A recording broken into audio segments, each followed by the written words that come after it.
L'actualité boursière, c'est sur Business 24 Africa. Mesdames et messieurs, merci de suivre votre émission hebdomadaire Business Matin Spécial Bourse, programme qui se propose pour vous de faire le bilan des cotations au niveau de la Bourse régionale des valeurs mobilières. Soyez connectés, nous vous retrouvons après le jingle.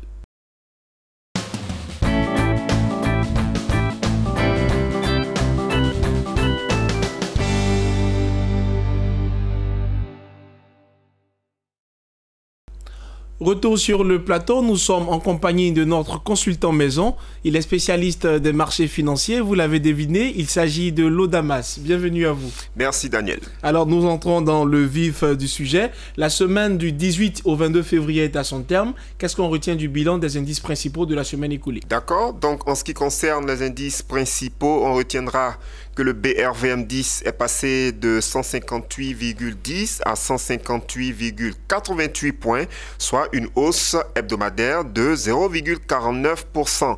Le BRVM Composite a clôturé à 167,92 points, soit une progression hebdomadaire de 0,17%. Et que retenons-nous des indices sectoriels? Alors, en ce qui concerne les indices sectoriels, il faut noter que le BRVM Industrie a baissé de 3,28%. Le BRVM Service Public s'est amélioré de 1,18%. Le BRVM Finance a enregistré une hausse hebdomadaire de 0,35%. Le BRVM Transport a chuté de 1,06%. Le BRVM Agriculture a fait preuve d'une régression hebdomadaire de 0,48%. Le BRVM Distribution a observé un repli de 3,79% et le BRVM Haut Secteur est resté stable à 185,08 points. Nous abordons le point des 4 plus fortes variations. Qu'est-ce qu'on retient des 4 plus fortes hausses de la semaine? Alors, la plus importante hausse du marché des actions a été notée sur le titre BOA Bénin qui est passé de 3305 à 4100 francs CFA, soit une hausse hebdomadaire de 24,05%. Le titre SICABL Côte d'Ivoire a terminé à 1640 francs CFA, soit une évolution de 22,85%. La valeur BOA Sénégal est passée de 1585 à 1800 francs CFA, soit une progression de 13,56%. Et on termine avec la valeur Cervère Abidjan Côte d'Ivoire qui est passée de 1160 à 1300 francs CFA, soit un gain hebdomadaire de 12,07%. Et quelles sont les 4 plus fortes baisses de la semaine? Alors, en ce qui concerne les 4 plus importantes chutes de la semaine, on note tout de suite que le titre Filtissa Côte d'Ivoire a clôturé à 1400 francs CFA, soit une baisse hebdomadaire de 12,50%.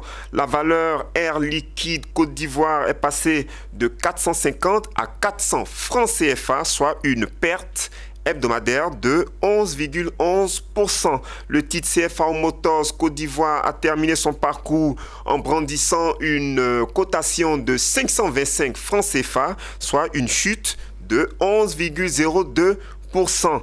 Et la valeur sucre ivoire Côte d'Ivoire est passée de 995 à 895 francs CFA, soit un repli hebdomadaire de 10,05%. Alors Lodamas, nous l'avons dit à l'entame de cette émission, la semaine du 18 au 22 février 2019 est à son terme. Il y a des valeurs à surveiller. Quelles sont-elles déjà?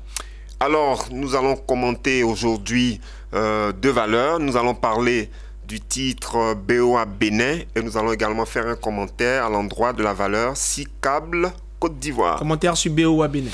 Bien, en ce qui concerne BOA Bénin, on note tout de suite que ce titre est passé de 3305 à 4100 francs CFA, soit une forte progression de 24,05%, une forte progression hebdomadaire de 24,05%.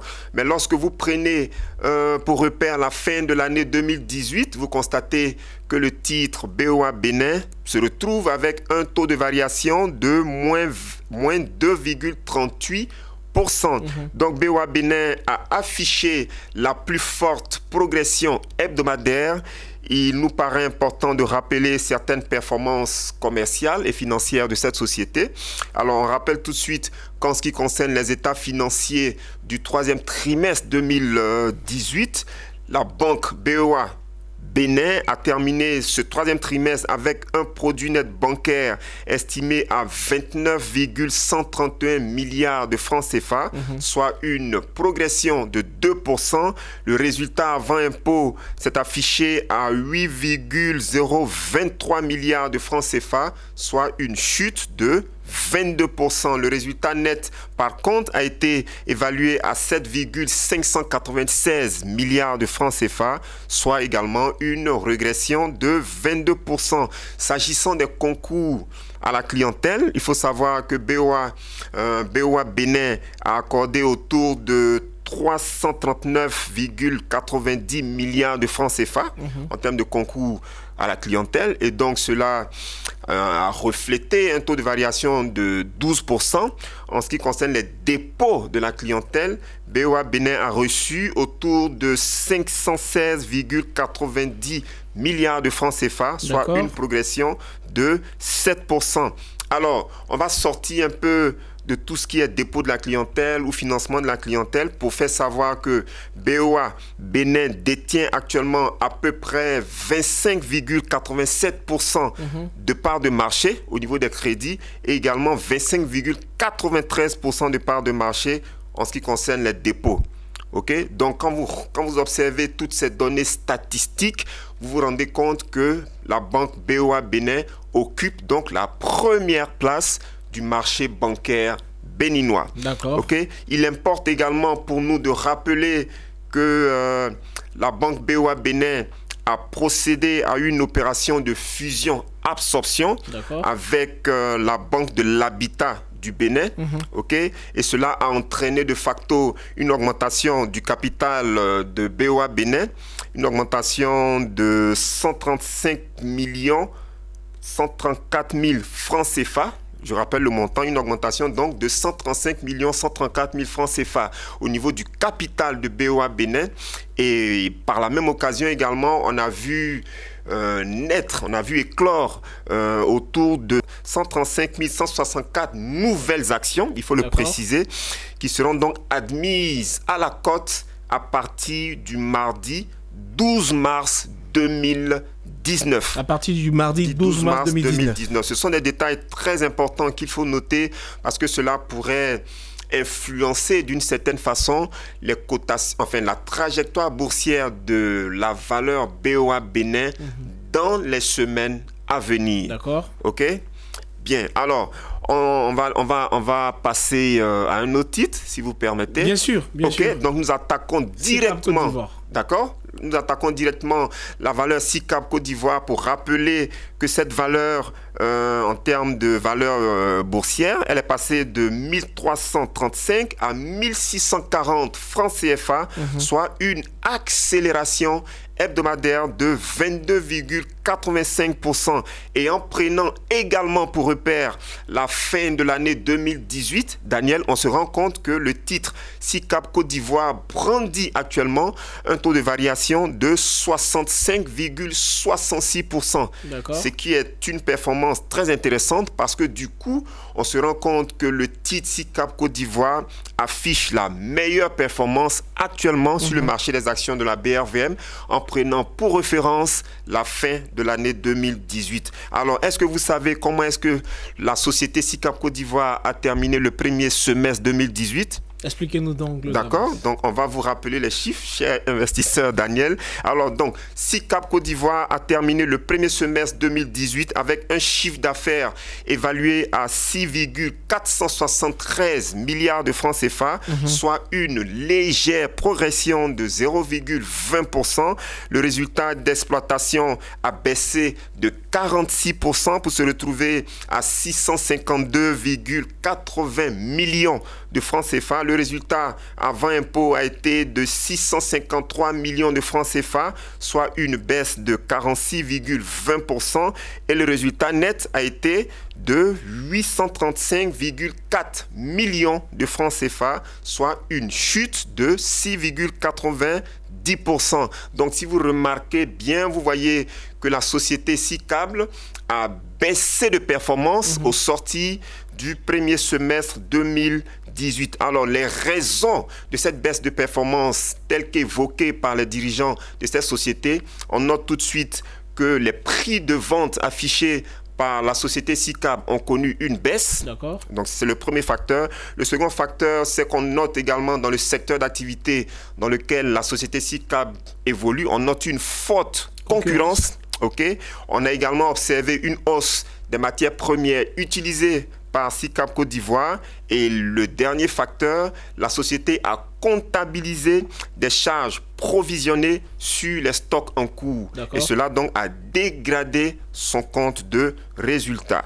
Alors, on va sortir de l'analyse fondamentale pour maintenant parler brièvement en termes d'analyse technique. Donc, lorsque vous analysez profondément le graphique boursier du titre SICAB Côte d'Ivoire, lorsque vous positionnez l'indicateur technique qu'on appelle les bandes de Bollinger, vous remarquez que la bande supérieure, la bande de Bollinger supérieure est cassée du bas vers le haut par le graphique boursier de la société SICAB Côte d'Ivoire. Donc, indirectement, les bandes de Bollinger nous disent que nous sommes actuellement en zone de surachat. OK? Lorsque vous poussez un peu plus loin l'analyse technique et que vous positionnez le RSI et que vous positionnez également le stochastique, vous voyez qu'on se retrouve toujours en zone de surachat. Qu'est-ce que cela veut dire concrètement? En termes de prévision, nous pensons qu'il est fort probable qu'on assiste dans les jours qui viennent à une correction sur la valeur SICAB Côte d'Ivoire, parce que lorsqu'on se retrouve en zone de surachat, il est bien séant pour l'investisseur de sortir du marché, d'encaisser ses plus-values en passant donc des ordres de vente. Alors concrètement, nous pensons que le titre SICAB Côte d'Ivoire est recommandable à la vente. À l'égard de tous les spéculateurs qui ont misé sur cette valeur industrielle depuis l'entame de l'année 2019. Parce que, je le rappelle, nous sommes actuellement à 65,66% de croissance. Donc, la zone des 65% est vraiment une zone stratégique. Et il serait intéressant pour les spéculateurs de sortir du marché et d'encaisser leur plus-value de plus de 60%. Parce que, à notre sens, nous pensons que dans les jours à venir, on pourrait probablement assister à une correction sur la valeur SICAB Côte d'Ivoire. Mesdames et messieurs, si vous nous prenez en marche, vous êtes sur Business 24 Africa et vous suivez Business Matin Spécial Bourse, émission qui se propose pour vous de faire le point des marchés financiers. Et pour ce faire, je suis en compagnie de Lodamas. Il est spécialiste des marchés financiers, notre consultant maison. On poursuit donc cette émission, cette fois pour parler du bilan des matières premières au niveau international. Alors, sur le marché international des matières premières, on retiendra que l'or a terminé la semaine en affichant une cotation de 1330,60 $ l'once, soit une hausse hebdomadaire de 0,42%. Le pétrole Brent est passé de 66 à 67,02 $ le baril, soit une progression de 1,55%. Et on termine avec le pétrole WTI qui a clôturé à 57,23 $ le baril, soit une accélération hebdomadaire de 2,20%.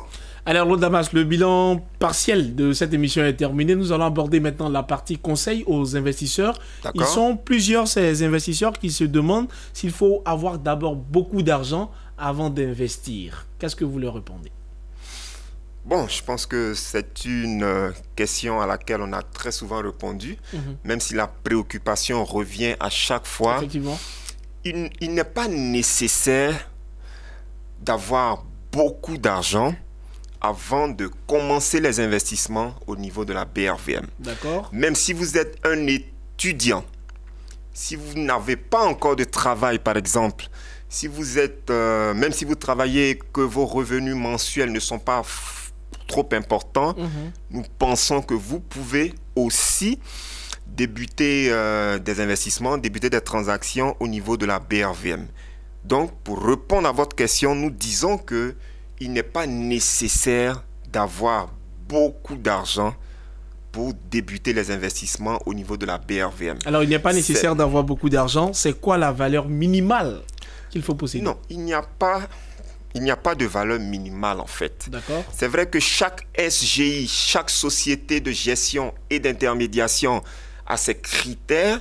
Il y a des SGI qui vous diront, par exemple, qu'il faut venir vers elles avec au moins 2 millions de francs CFA. D'accord. Une société, par exemple, vous dira qu'il faut venir avec au moins 50 millions de francs CFA. Mais il y a d'autres sociétés qui ne mettent pas toutes ces barrières, qui vous disent, par exemple, que même si vous avez 100 000 francs, 200 000 francs, 50 000, ces SGI-là peuvent démarrer une collaboration avec vous.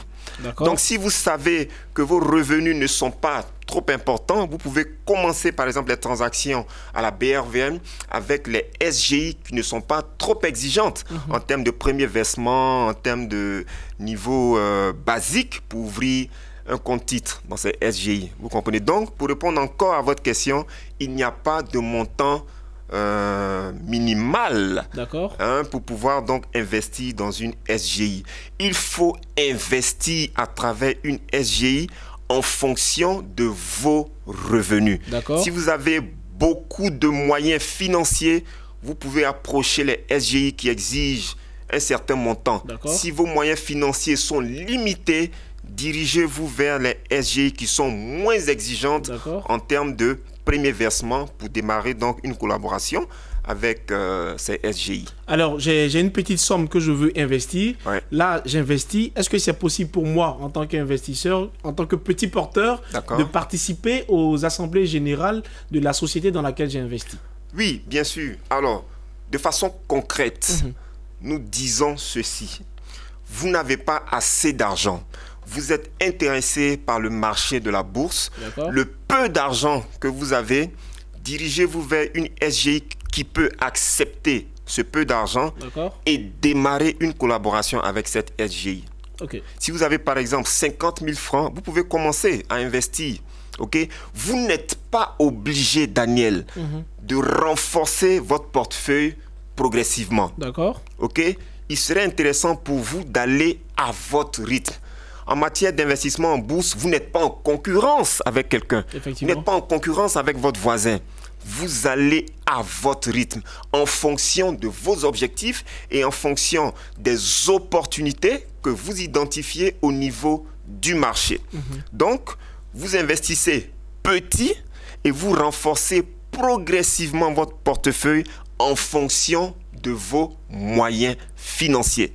Donc, même si vous achetez une seule action dans une société cotée à la BRVM, et lorsque cette société va convoquer ses actionnaires en assemblée générale, vous êtes également concerné. Donc, il ne faut pas forcément avoir 100 actions, 200 actions dans une entreprise pour participer aux assemblées générales. Si vous avez ne serait-ce qu'une seule action, vous êtes également convié à cette assemblée générale. Alors, donc, vous faites bien d'en parler. Pardon, sur le marché déjà, pour les petits porteurs, est-ce qu'il y a des sociétés qu'on connaît dans lesquelles on peut investir pour avoir des actions déjà? Je vais vous donner un cas concret. D'accord.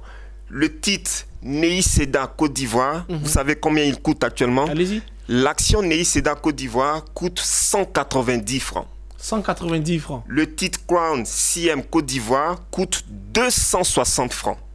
L'action Air Liquide vaut actuellement 400 francs CFA.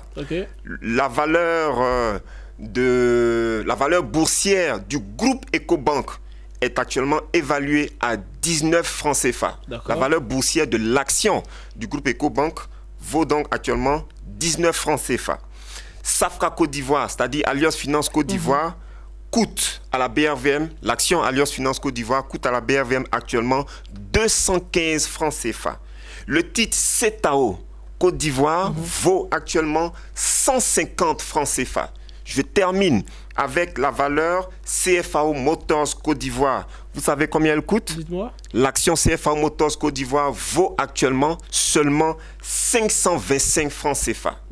Donc, techniquement, avec moins de 2000 francs CFA, vous pouvez, Daniel, être actionnaire dans chacune des 7 sociétés que je viens de citer. Elles sont toutes accessibles. Elles sont toutes accessibles. Avec moins de 2000 francs CFA, vous avez donc la possibilité d'acheter chacune de ces actions et vous pourrez donc prendre part à au moins 7 assemblées générales. Vous comprenez? Donc, il y a un mythe qui existe. On a l'impression que pour investir en bourse, il faut forcément beaucoup d'argent. Mais quand vous analysez bien le marché, vous voyez que avec peu d'argent, vous pouvez être actionnaire dans plusieurs entreprises. Vous pourrez participer à plusieurs assemblées générales. Et selon l'évolution de vos revenus, vous pourrez donc progressivement renforcer votre portefeuille. Donc, il serait intéressant qu'à partir de votre émission, que ce mythe-là, ce complexe d'avoir un petit portefeuille, que ce complexe-là soit définitivement brisé au niveau des petits porteurs, au niveau des investisseurs.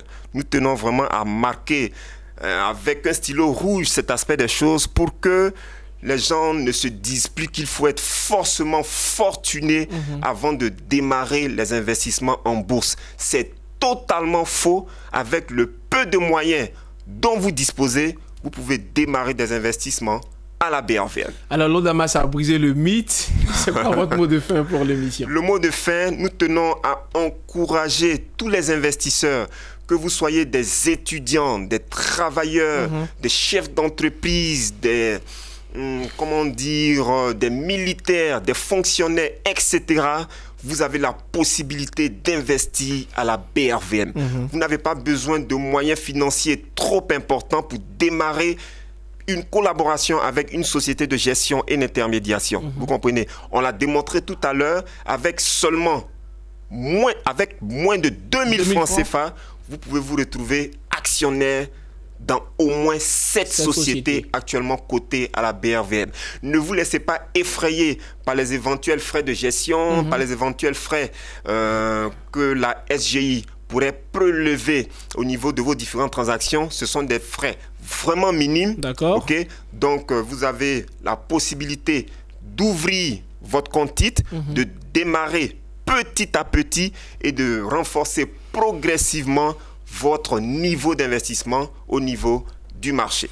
Vous n'êtes pas détenteur d'un gros portefeuille, mais vous pouvez être actionnaire dans plusieurs sociétés si vous le voulez. En tout cas, c'est tout le mal que nous vous souhaitons. Mesdames et messieurs, ce fut un plaisir d'avoir participé, sinon d'avoir présenté cette émission en compagnie de l'Odamas, spécialiste des marchés financiers. C'est notre consultant maison. Restez ici au Business 24 Africa, votre chaîne panafricaine d'information économique.